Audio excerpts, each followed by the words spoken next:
hoy quiero compartir contigo algo que seguramente ya debes de saber, casi que, como casi que desde pequeños.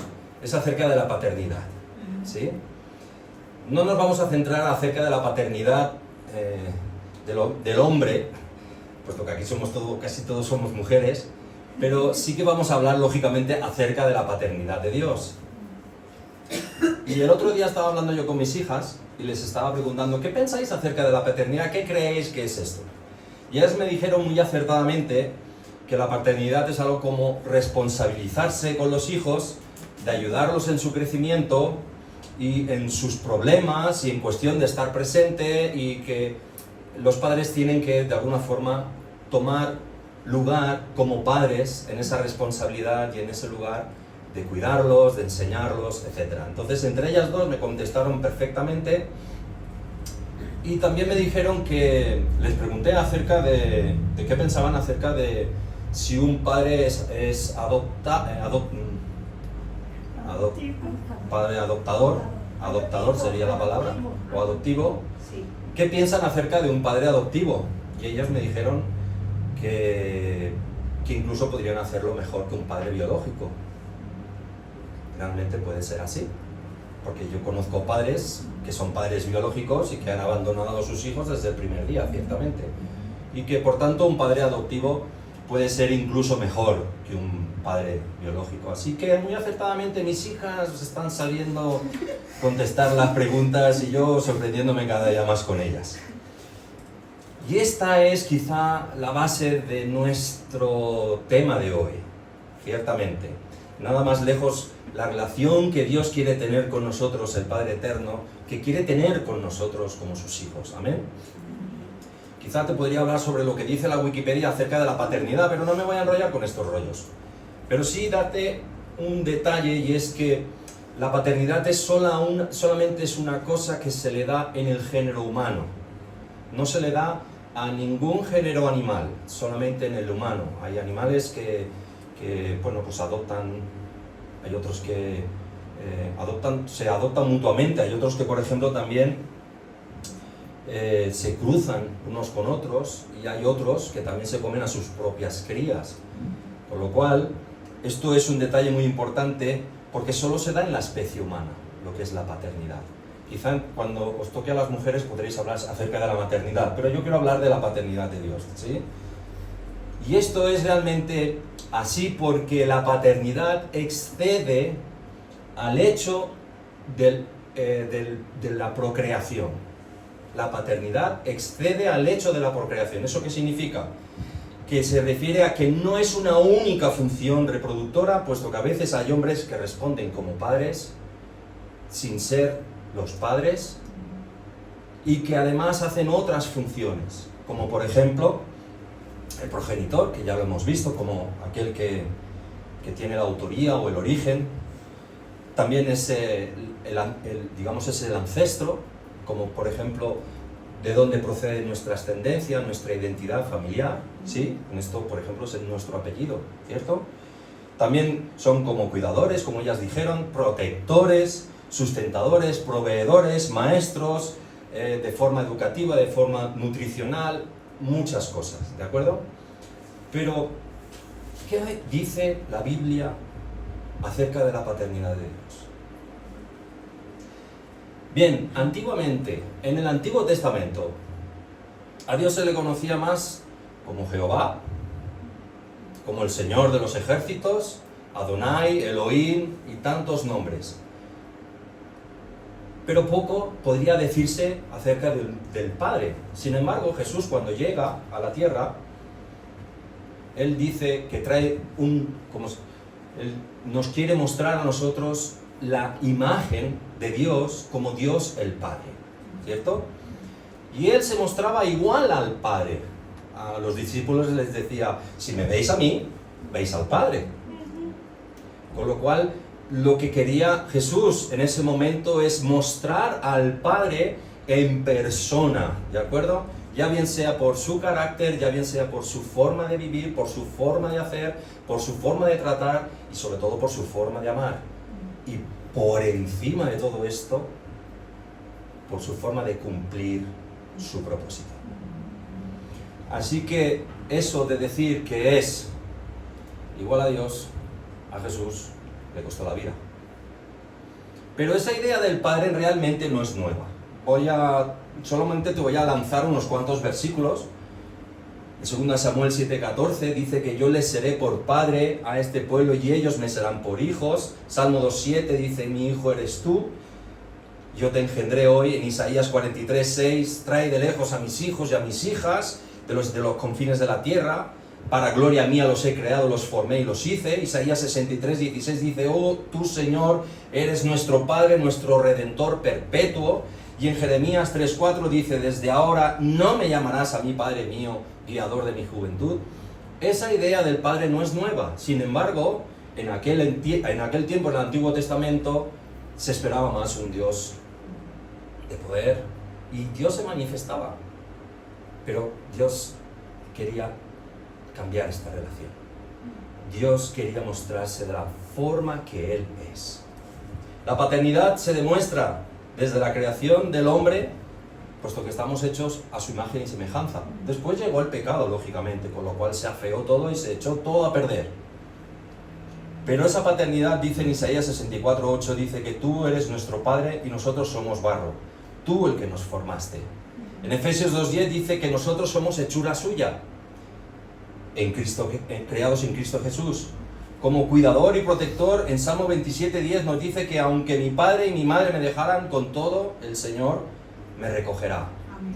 Como sustentador, en Isaías 41:10 dice, no temas porque yo soy tu Dios, que te esfuerzo, siempre te ayudaré, siempre te sustentaré con la diestra de mi justicia.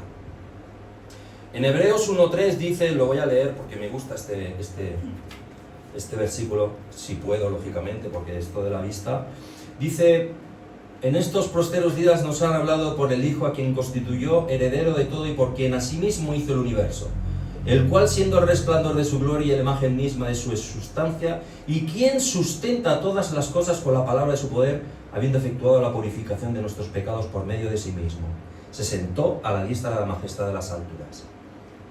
Jesús es el que sustenta todas las cosas con el poder de su palabra.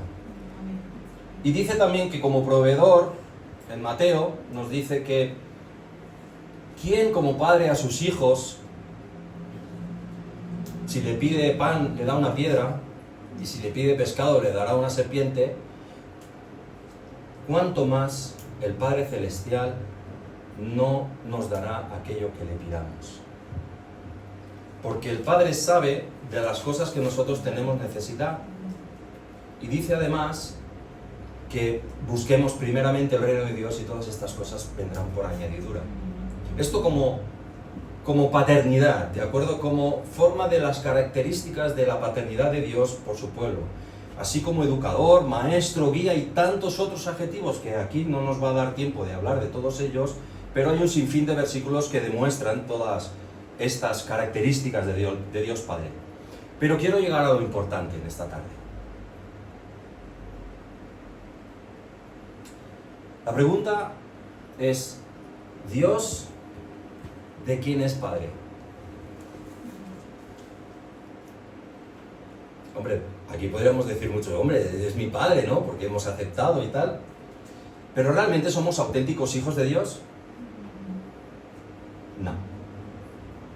No somos auténticos hijos de Dios. ¿Cuántos hijos tiene Dios? Uno, el unigénito de Dios. Uno. ¿Cuántos hijos tienen la esencia de Dios? Uno. Solamente uno es el Hijo de Dios. ¿Hace falta decir su nombre? Cristo Jesús. Y entonces nosotros, ¿qué somos nosotros? Lectura de Gálatas. Vamos a leerlo. Yo ya perdí. No está aquí. Dice, pero también digo, entre tanto que el heredero es niño, en nada difiere del esclavo, aunque es señor de todo, sino que está bajo tutores y curadores. Curiosamente leo mejor sin gafas. Espera, que lo perdí. hasta el tiempo señalado por el Padre. Así también nosotros, cuando éramos niños, estábamos en esclavitud bajo los rudimentos del mundo. Pero cuando vino el cumplimiento del tiempo, Dios envió a su Hijo, nacido de mujer y nacido bajo la ley, para que redimiese a los que estaban bajo la ley, a fin de que recibiésemos la adopción de hijos. Y por cuanto sois hijos, Dios envió a vuestros corazones el Espíritu de su Hijo, el cual clama: Abba, Padre. Así que ya no eres esclavo, sino hijo. Y si hijo, también heredero de Dios por medio de Cristo. Amén. Aquí Pablo, entrando en los 3 primeros versículos, usa una analogía de usos y costumbres de aquella época en la que él está escribiendo, en donde el hijo de la casa paterna no tiene ningún derecho hasta que llega a la mayoría de edad. Esto para nosotros no es nada nuevo. Ciertamente la herencia o todo lo que le pudiera pertenecer al padre para pasar a nosotros necesitaríamos llegar a la mayoría de edad. No, esto no es nuevo, pero es comparado este hijo con el esclavo en aquella época, que más acertadamente no era un esclavo, sino más bien un siervo mayordomo, ¿de acuerdo? Un cuidador de la casa, no un sirviente allí que está obligado a trabajar. Donde tanto el niño, como ya he dicho, tanto el niño como el siervo son tratados por el padre como iguales. Hace referencia a que nosotros, estando anteriormente bajo la esclavitud del pecado, no somos hijos de Dios. Aquí lo está diciendo. Así también nosotros, cuando éramos niños, estábamos en esclavitud bajo los rudimentos del mundo. Cuando estábamos en los rudimentos del mundo, estábamos como los esclavos. Pero quédate con esta cosa de que somos los niños. Ni tan siquiera pertenecemos a su familia. No somos hijos de Dios. Somos hijos de Adán. Somos creación de Dios, ciertamente, pero hijos de la desobediencia de Adán. Pertenecemos a ese linaje. No pertenecemos al linaje de Dios, ni a su familia, ni a su descendencia, sino a la simiente del pecado. Pertenecemos a la desobediencia y por tanto no somos de Dios. Qué triste noticia quizá, ¿no? Aquí siempre se ha predicado de que somos hijos de Dios, de que gloria a ti Señor, que ahora soy hijo de Dios, pero no somos hijos de Dios. La verdad, hermano, es una de las cosas que más suele doler al corazón humano. Porque decirte que no eres hijo de Dios es quitarte todas las ganas de decir: ¿y por qué no soy hijo de Dios? No nacimos bajo la simiente del Señor, nacimos bajo la simiente del pecado. Y por tanto estamos separados de la gloria de Dios. Esto está escrito muchas veces en la Biblia. Pero no es un tiempo para estar pensando en que no merecemos, porque realmente no merecemos, ni deberíamos seguir adelante por causa de que como ya no soy hijo de Dios, pues lo echamos todo a perder. Me da igual lo que pueda pasar, está todo perdido. Pero Dios, en su perfecto plan, había pensado, había querido y ha deseado, y así lo ha hecho, de que aquellos niños que pertenecen a la esclavitud de los rudimentos del mundo pudieran formar parte de la familia de Dios. Y aquí es donde llega el punto clave. Nuestra identidad no está con Dios. Y este es el punto más importante de la paternidad. Propiamente dicho, el punto más importante de la paternidad es quién nos identifica. Hoy en día, si miramos quién nos identifica, nuestros rasgos como nuestra cara, puede pertenecer a padre y a madre, ciertamente, ¿no? El apellido que nos lo da el padre, a la casa de digamos, nuestros ancestros, nuestros ascendientes, ciertamente nuestros abuelos, etcétera, etcétera, nos dan una herencia, ya bien sea espiritual, o ya bien sea patrimonial, ya bien sea lo que sea. Esta es la identidad que nosotros tenemos.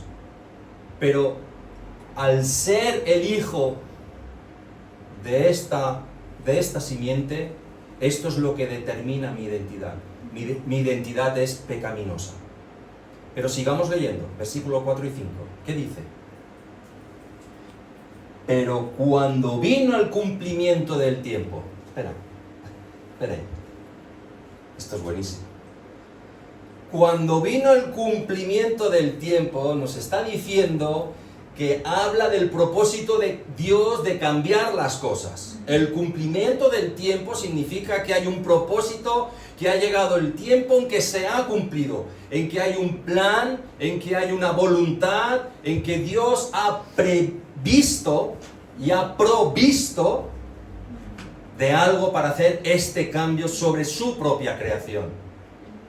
Y lo que Él quería es que cuando llegue este tiempo, Dios, pueda tener una relación diferente con su creación, puesto que su deseo es ser nuestro Padre.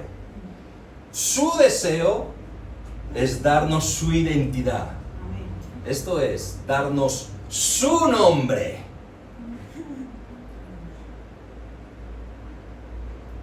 Y no solamente está contento con esto, sino que además al convertirnos en hijos, nos da su promesa y nos da su herencia. En Juan 1, versículo, lo tengo mal, pero yo lo voy a buscar. En 1:12 dice: mas a todos los que le recibieron, a los que creen en su nombre, les dio potestad de ser hechos hijos de Dios, los cuales no son engendrados de sangre, ni de voluntad de carne, ni de voluntad de varón, sino ¿de quién? De Dios. De Dios. Eso significa que cuando tenemos la potestad de sernos hijos de Dios, hemos cambiado nuestro linaje, hemos cambiado el hecho de que ya no, como dice aquí,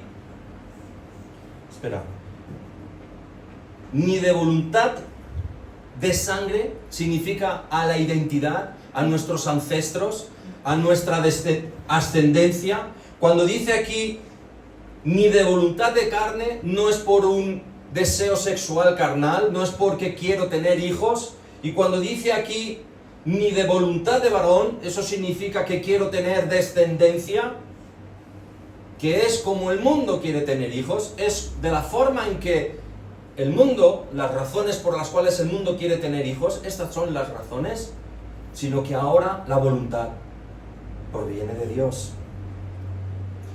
Hemos venido a este mundo y hemos nacido por voluntad expresa de Dios.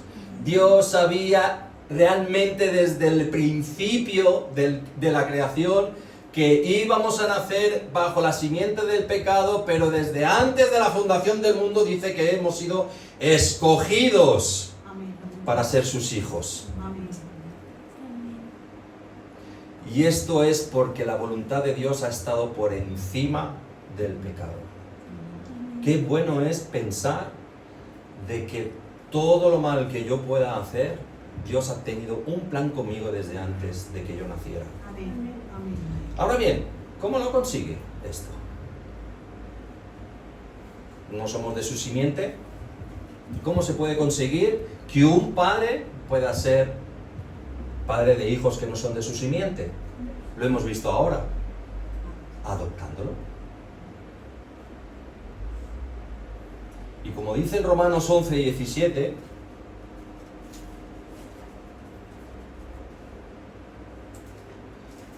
espera que lo leo, dice: pues si alguna de las ramas fueron desgajadas, y tú, siendo olivo silvestre, has sido injertado en lugar de ellas, y has sido hecho participante de la raíz de la rica savia del olivo.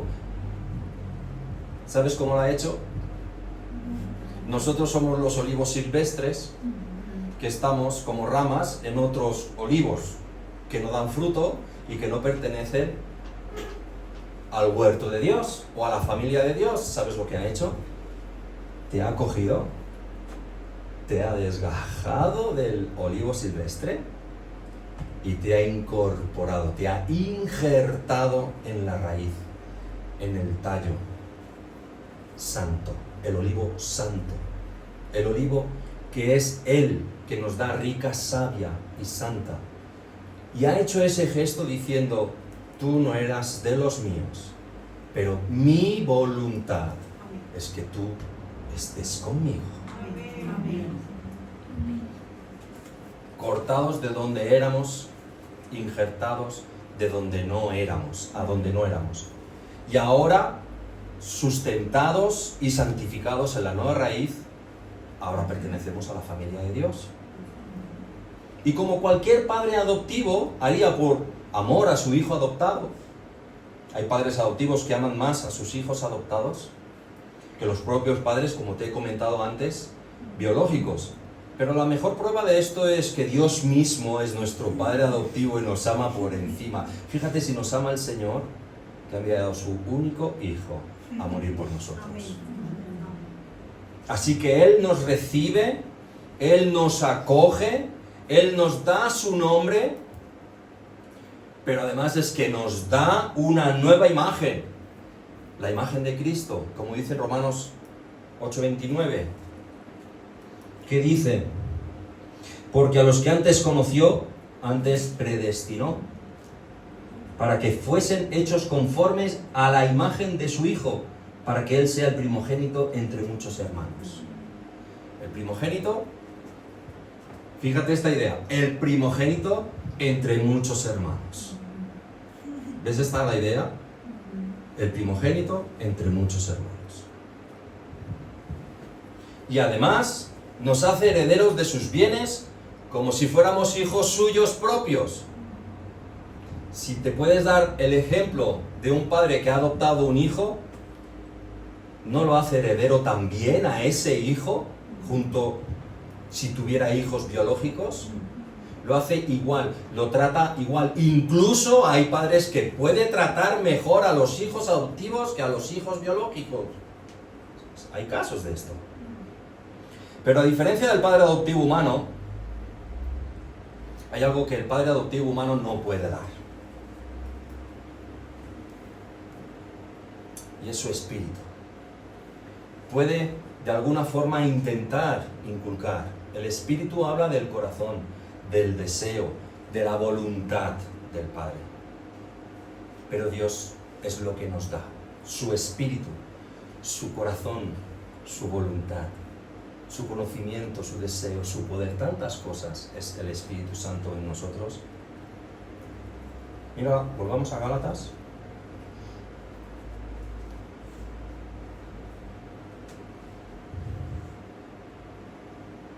Porque nos dice en el versículo 6, y por cuanto sois hijos, Dios envió a vuestros corazones el Espíritu de su Hijo, el cual clama Abba Padre. Ahora somos hijos. Ahora estamos injertados en la familia del Señor. Y dice, quiero hacer un pequeño inciso para que veas cómo Pablo habla y nos muestra al Dios Trino en 3 palabras. Que nos dice, Dios envió al Espíritu de su Hijo. Dios envía el Espíritu de su Hijo. Al Dios Trino. Esto es un pequeño Kit Kat, ¿no? Inciso ahí. Pero ahora que somos hijos, Dios envía el Espíritu a nuestros corazones. ¿Para qué? Bueno, ya lo hemos estado diciendo durante varios días. Pues para que suceda el nuevo nacimiento, para que venga a nosotros como el ayudador, el consolador, el guía. Pero aquí nos está diciendo que el Espíritu Santo de Dios nos viene como señal y prueba de que somos hijos de Dios. En Romanos 8:16 dice: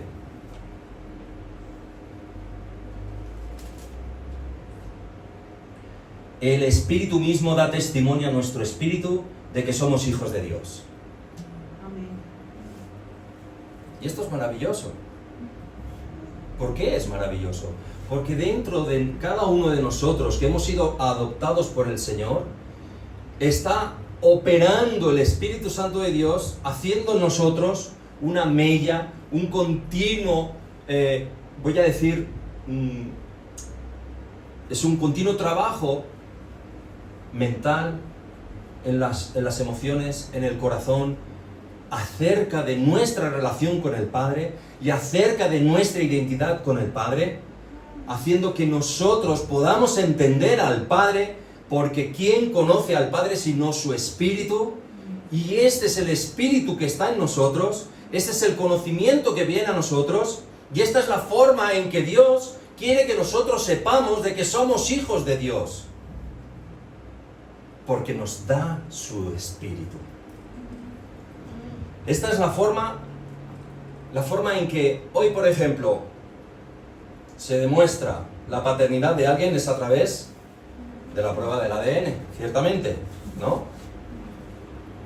Este es mi hijo, pues bueno, pásate por aquí que te vamos a hacer la prueba del ADN y vamos a saber si es tu hijo o no es tu hijo, ¿no? Y el ADN pues tiene ciertas, no sé de esto no lo sé, pero se ve que miran una cantidad de genes y si hay un porcentaje elevado de más del 90%, hay, digamos que la probabilidad es amplia o convencida, no es convencida, pero esta es la palabra más o menos, para determinar de que este hijo es de este padre, ¿cierto? Pues el Espíritu Santo es quien nos demuestra la paternidad de Dios. Es decir, que Dios es nuestro Padre, de que somos sus hijos, porque tenemos su sello. Hoy tenemos, al tener al Espíritu Santo, hoy tenemos el ADN de Dios. Y Él, como dice en Apocalipsis, es el testigo fiel. En Romanos es el testimonio que nos da a nuestro corazón. Él es el Espíritu quien desde nuestro interior, como dice aquí, Abba Padre, clama por el Señor, grita por el Señor, llora por el Señor, se quebranta por el Señor, se goza por el Señor, alaba al Señor y adora al Padre. Y todo esto lo hace conjuntamente ¿con quién? Con nuestro espíritu, con nuestros corazones. De la misma forma que, como dice en Apocalipsis, y el Espíritu y la Iglesia dicen, ven. Él atestigua en nuestro corazón de que somos hijos de Dios. Y esto es algo que está latente. Y esto debes de saberlo. Debes de, voy a decir, experimentarlo. No es una cosa que quizá sea fácil de demostrar, pero es algo que tú debes de saber. Es algo que tú en la intimidad con el Señor debes de tener una convicción de esto, de esta seguridad. Este testimonio está latente en los hijos de Dios. Este testimonio está asegurado en los corazones de los hijos de Dios. Es algo que está vivo, es algo que hace confiadamente al corazón del creyente de que sigue siendo. Desde ese día que fuiste adoptado y para siempre. ¿Cuántas veces has pasado por esos momentos tristes, que te has sentido solo, que parece que como que Dios no está a tu lado, que parece que como que de la forma del estilo de vida que a lo mejor hayas tomado, no sé, de que quizá te hayas enfriado con el Señor y sigues creyendo o piensas por un momento de que el Señor se ha apartado de ti? No, hermano. No, el Espíritu Santo está atestiguando, testificando, dándote la señal, la prueba, las arras, dice la Biblia, de que tú perteneces al Señor. Tu tristeza puede ser la más grande que hayas pasado, pero el Espíritu Santo sigue estando en ti. Con lo cual, Dios envía al Hijo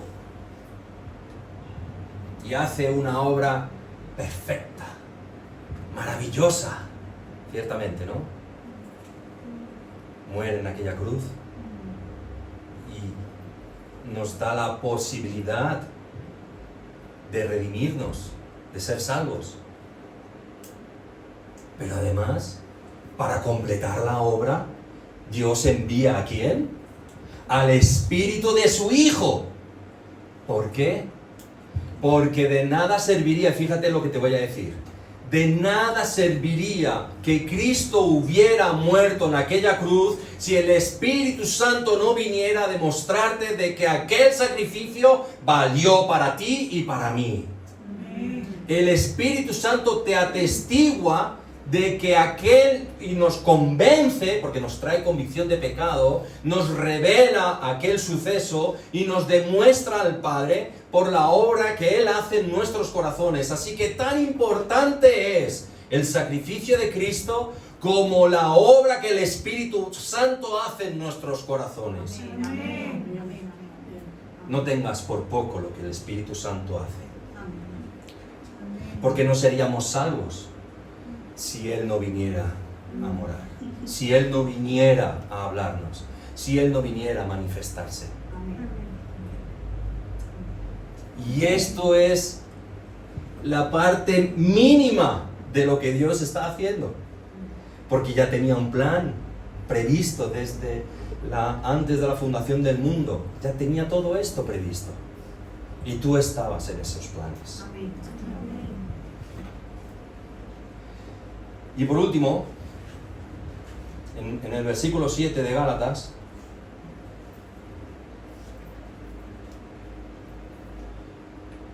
dice: así que ya no eres esclavo. Oh, gloria a ti, Señor. Aleluya. Gracias, Señor. Ya no soy más esclavo, sino hijo. Oh, aleluya.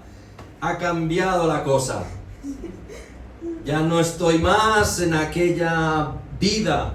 Ya no pertenezco más en aquella simiente de pecado. Ya no pertenezco a esos rudimentos del mundo y a esas corrientes pecaminosas y que me llevan a la perdición.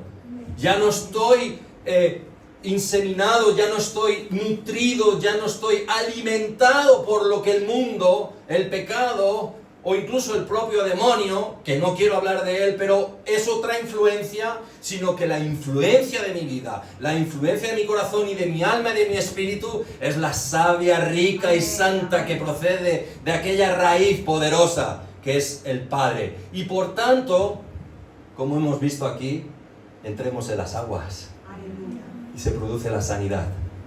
Ahora comenzamos a ser regenerados, comenzamos a vivir una nueva vida. Ahora pertenecemos a la familia de Dios. Y dice en el versículo 7, herederos. Oh, aleluya.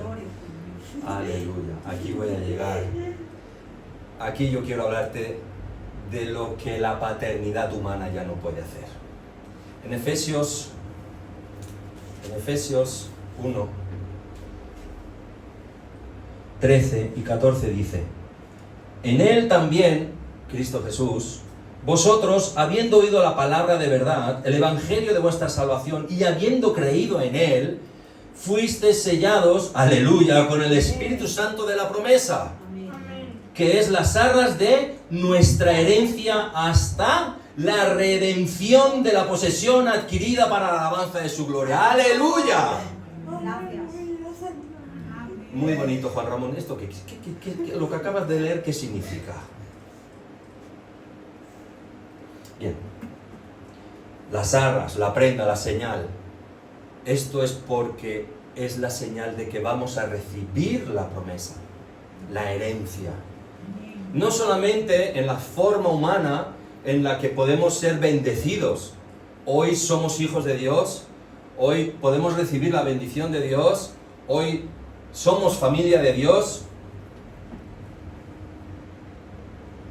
Dios nos hace hijos suyos, adoptándonos, naciendo de nuevo, por causa de su amor, su gracia y plenamente por su voluntad, porque así lo quiso, sabiendo que estábamos bajo la ley, muertos en nuestros pecados.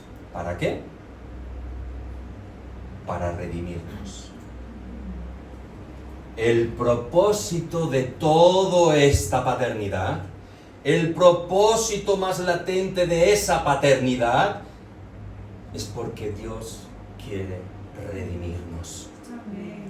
No solo nos acepta como hijos, no solo nos da identidad, no solo nos bendice como tales, sino que además completa la obra para que no sea solamente en la tierra, sino también para toda la posteridad en la eternidad con Él, redimiéndonos a través de su propio sacrificio.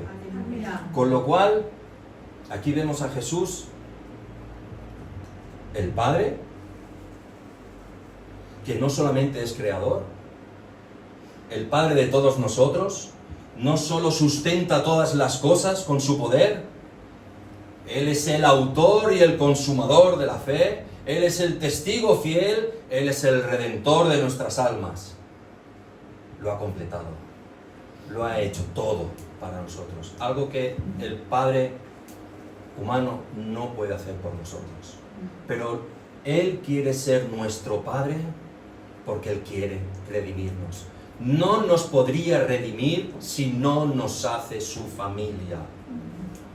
Con lo cual, de ahí que nos dice en Apocalipsis, capítulo 1, versículo 11, que Él es el alfa y la omega, el principio y el fin, el primero y el último, el que es, el que era y el que ha de venir.